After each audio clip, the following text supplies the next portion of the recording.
Hey everyone, and welcome to the third pedal. Today we're going to make a video on the 1985 Chevrolet Monte Carlo. Now these cars came with 3 different engine options depending on trim. The base models, you could get the 4.3 liter V6, which made 130 horsepower and 210 pound-feet of torque. Or you could get the 305, which made 150 horsepower and 220 pound-feet of torque. So you get more weight and barely any more power. This one has neither. This is a 350 board 30 over, 280 duration cam, Edo Rock high-res intake, Holley 750 double pumper, hooker headers, and a Pipes Street Pro exhaust system. So it's not really stock anymore. Fun fact, the 4.3 did actually sit behind the front struts or shocks, which are about there, so it's kind of a front mid-engine layout, but I mean,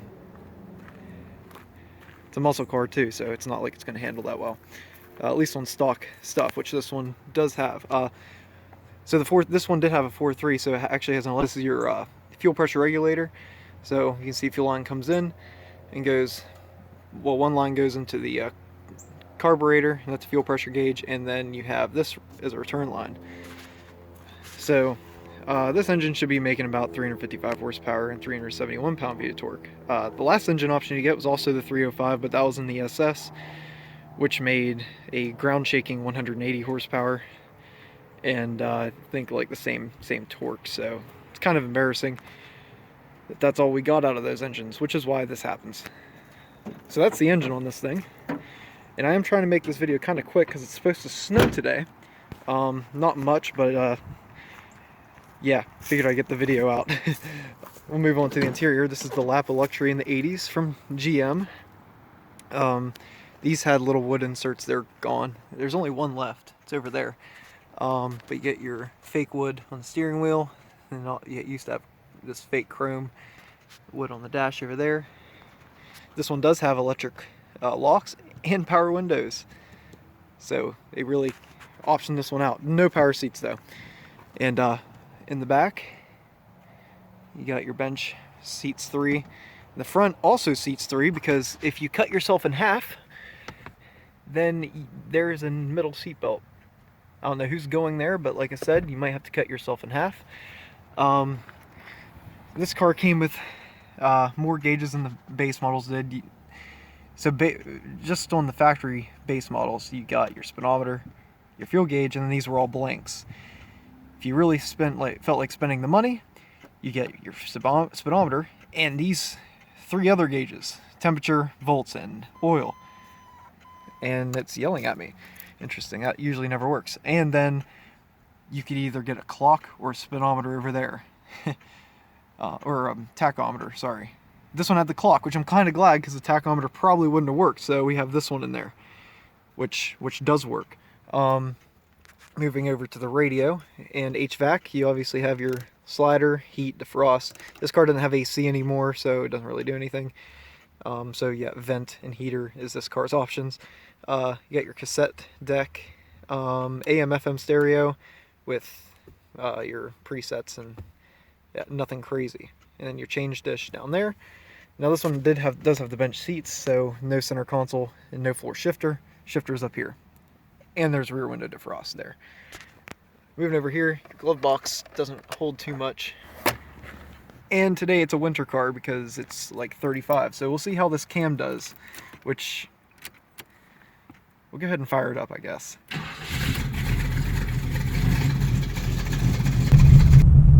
Okay, so before I was rudely interrupted by my phone running out of storage space for the rest of that video, what I was saying was the carburetor on this car is not really tuned correctly right now, so it might shut off, but it's getting warmer, so it does better when it's warmer, but not too warm, because then it gets mad too. So we're kind of at that good medium right now.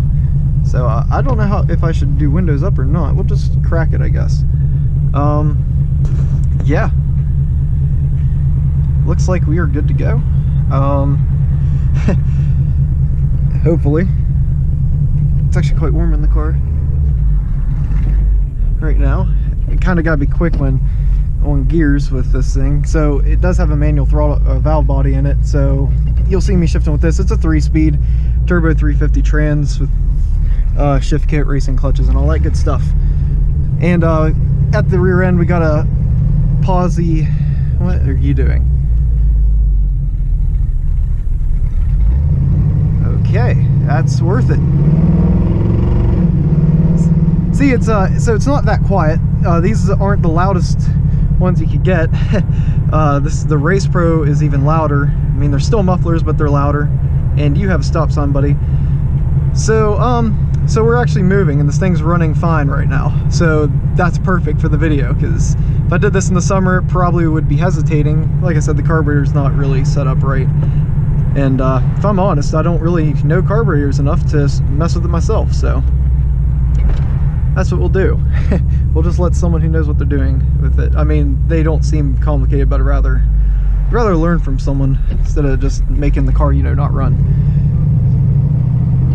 So anyways, plenty of power down low. I mean, we're just cruising. Being a 3-speed, the rear gearing's 323. Like I said, it is a limited slip diff. The wheels are not original. This car originally came with 14-inch wheels. We put 15x7 rally wheels, which I somehow found in a junkyard. So I got lucky with those. Let's see what people are doing here. Your turn, buddy. Come on.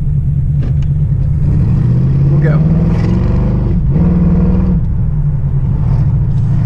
As you can see, it's got plenty of power for the times people don't know what they're doing.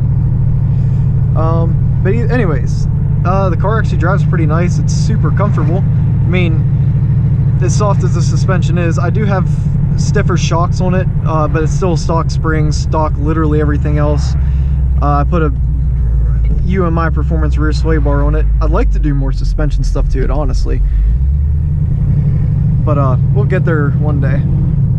It's always going to be one of those cars that's an in-progress build.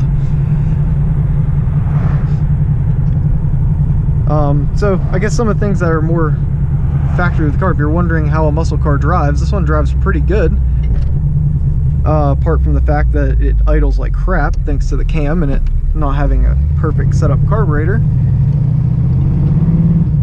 But if we talk about driving dynamics, the steering wheel might be attached to the front wheels.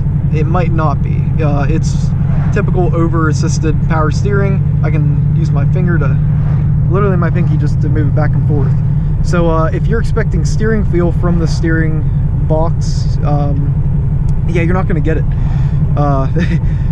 There's just nothing. You just turn, and as long as the car turns enough, then you're good. If it doesn't turn enough, you keep turning.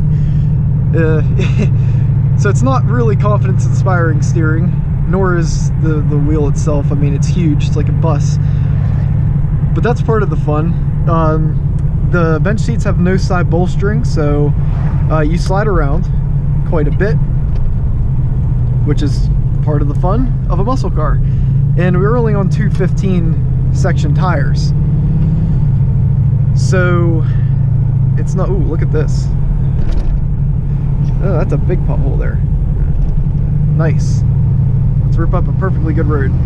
But so yeah, it will lose grip being that it's only on 215s. Factory was 205s. Still not enough, but I mean, it's controllable. And it really does drive nice. As far as interstate travel, I don't take this car on the interstate because the gearing is pretty short, and the top speed of this car, I mean, it says 85 on there, but I'm guessing once it pegs it pegs at about 4,500, so redlining at 6.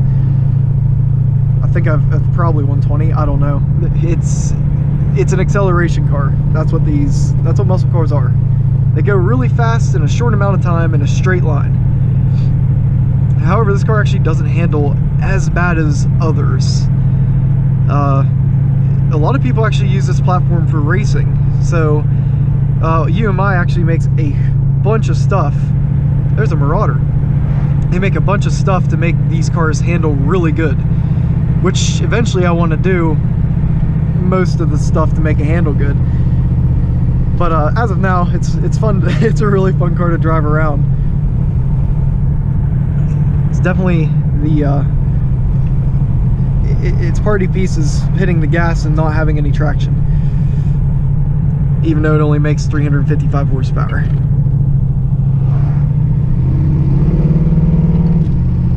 Shifts really quick. That's thanks to the shift kit and everything like that.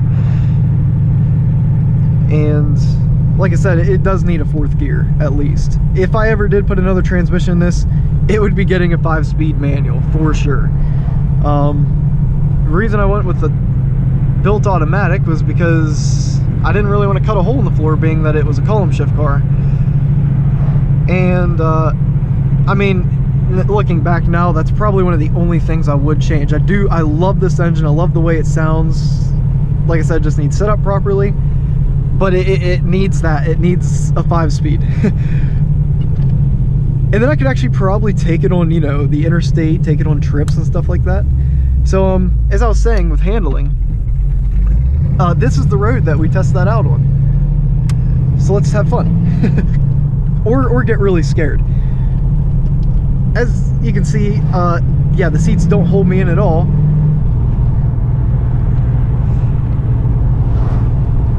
But surprisingly not really loud in here. For as loud as this thing is outside. Here, I'll put the window all the way up. So that's all your interior noise.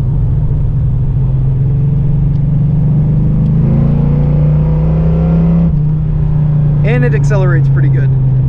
The brakes are tiny, so they are not confidence inspiring at all, but they kind of work.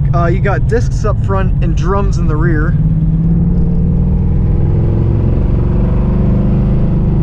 But like I said, it actually is it handles pretty decent for an American muscle car. If the steering was like had more feedback, it probably would be a lot more fun, a lot more engaging for sure. There might be a way to make it better. Definitely not with this stock system. I mean, this is probably the same GM power steering system they've been using since the 60s, and we all know how good those cars handled. It is a live rear axle. This is the stock differential in this car. It used to be an open diff. We put the limited slip diff in with the 323 gearing, but it's like a 7.5 inch. I'm not sure. I hope this person doesn't go straight, and they're gonna go straight.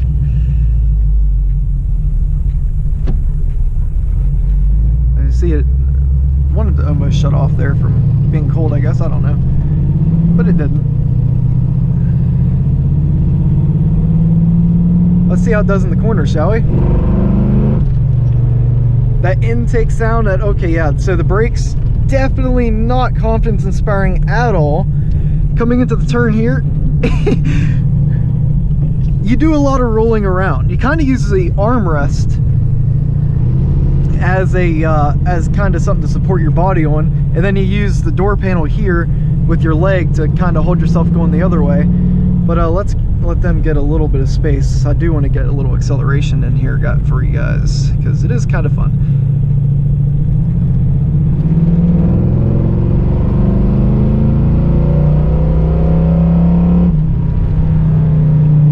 I mean, it's not the fastest car in the world, don't get me wrong. We're talking about a 3-speed transmission, but so you're going to deal with long gears. But it's a lot faster than it used to be, that's for sure.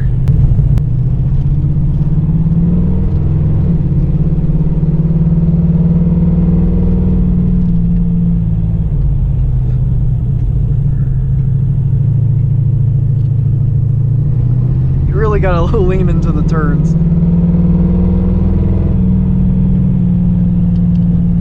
And it's not like we're going fast. 35 ish. I don't even know. The speedometer might not be right, but it does sound good. We'll put it into third here, coming up to these turns. It does sound really good. This car is really a theatrics car. I mean, it's one of those cars that you just get behind the wheel and have a good time until it acts up and makes you angry. That is. Coming back into these hairpins, as you can see, lots of leaning. And this one's even sharper. We're not even taking these fast. And there's dirt all over the road. My LSD is not going to like this. And I wasn't even really giving it gas there. I wonder why there's a bunch of rocks and crap in the road. So that, yeah, that's this thing's cornering and all that handling ability. Go ahead and turn onto this road. Head back this way.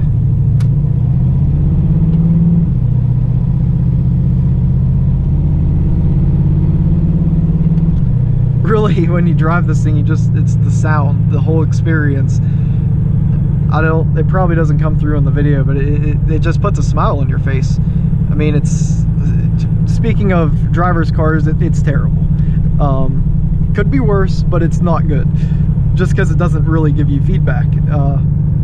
Like I said, we can make it better, and we will. But as for now, in stock form, it's definitely a muscle car. And with the V6, probably a luxury car. I mean, 180 horsepower is not really fair to call it a muscle car, but they did have a racing heritage with these cars in NASCAR.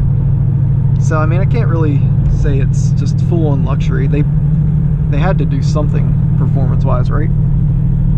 Maybe back in the 80s.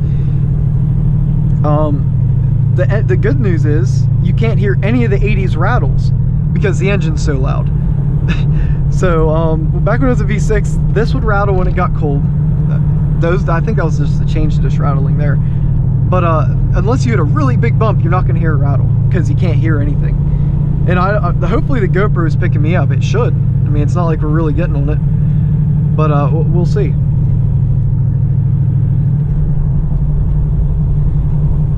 Hopefully the next video, coming this spring, once this thing's properly tuned and everything, I do want to mic up the car and do a POV drive, no talking, none of that stuff. Just the car speaking for itself, because that's really what this car does. That's what gets you excited. This car's sitting there just idling, the cam, which you haven't heard at all in this video pretty much. And it didn't shut off on us. It's doing good. I mean, it usually doesn't unless I really get on it, and then it just isn't happy. Which it might not even be the carburetor, it could be the fuel pump, who knows. But for a muscle car, it doesn't feel huge. My friend has a 72 Cutlass. That feels huge. This, I mean, it's huge, but it doesn't feel that big of a car. You definitely know you're driving a bigger car, but going from his Cutlass to this, oh man. And if you think this car handles bad, get in the Cutlass. That's really the only old American muscle car I can compare this thing to, is the Cutlass.